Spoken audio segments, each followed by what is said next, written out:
Aquaman is a 2018 superhero movie directed by James Wong, starring Jason Momoa, Nicole Kidman, Amber Heard, and can't think of his name. Okay, Patrick Wilson. I can't think of his name, but dude's in everything.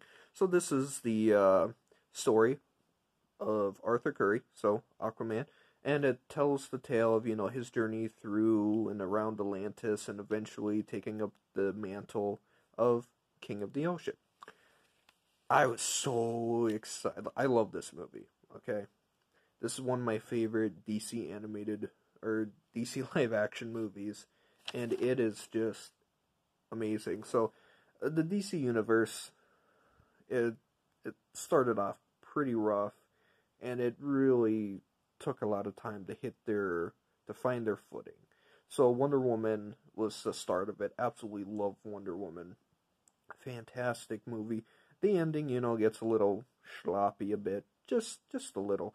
But this movie through and through is fantastic. It, to me, it's a perfect movie. I have really no problems with it. So right off the bat, it takes place right after, or a couple months after Justice League. So people know of Aquaman, but there's still, debate on if Atlantis is real or not. And he's just with Mira. So Mira's played by Amanda Heard. And it's just kind of him kind of sloshing around. He doesn't really want to be any part of Atlantis. He's like, no, they turned their back and they killed my mother. Fuck him. I want nothing to do with him. But his half-brother, King Orm, played by Patrick Wilson, wants to lead an army and take over the world. They're like the surface dwellers, are polluting our oceans, killing us off with oil spills, overfishing. It's enough. We need to band together and take them out. And so it's just a quest movie of him going to try to take the throne from him and find the mythical trident of King Atlantin. And so you get a lot of cool scenes where, they're traveling around the world trying to find this trident, and the fight scenes are awesome. It's very slow pan, not shit ton of cuts, kind of one take fight scenes where you can see all the action. And the heroes in it are awesome. You got a bunch of sweet character actors in it. Like, you got William Dafoe as Vulcan, the main guy who trains him. You have motherfucking Dolph Lundgren in it. Awesome.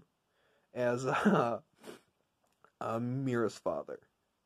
And so he's very quickly jumps together because he just wants a war. He's bored. He's like, they have their time. Let's fucking do it. Now, my second favorite character in it, Black Manta. So I was super excited because I'm like right off the bat when I heard this movie was coming out, I'm like, okay, Black Manta's going to be in it. You got to put Black Manta in your Aquaman movie. And they do. It's an origin story for him. So right at the beginning, Aquaman just straight up lets his father die. He doesn't save him. Which comes back to kind of like builds on his arc, Aquaman's arc in the movie, because later, he could easily kill his brother, but he doesn't want to. He chooses like, no, there's another way. We can be allies.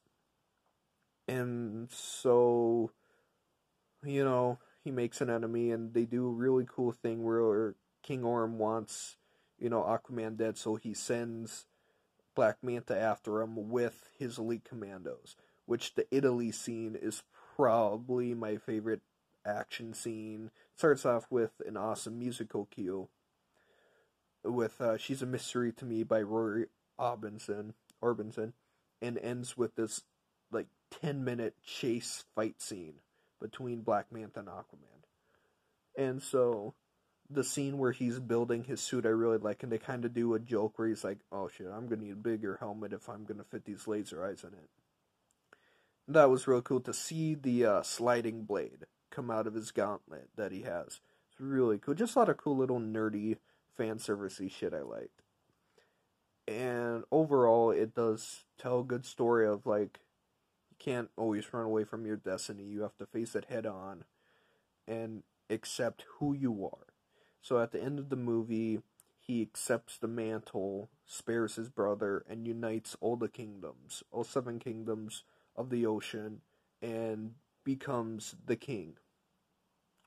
Like, perfect movie, and I'd love to see an Aquaman too, because they hint at it at the end. Like, Black Manta survives, and he's, vows revenge. And so I'm completely on board with it. And this is a great example of that.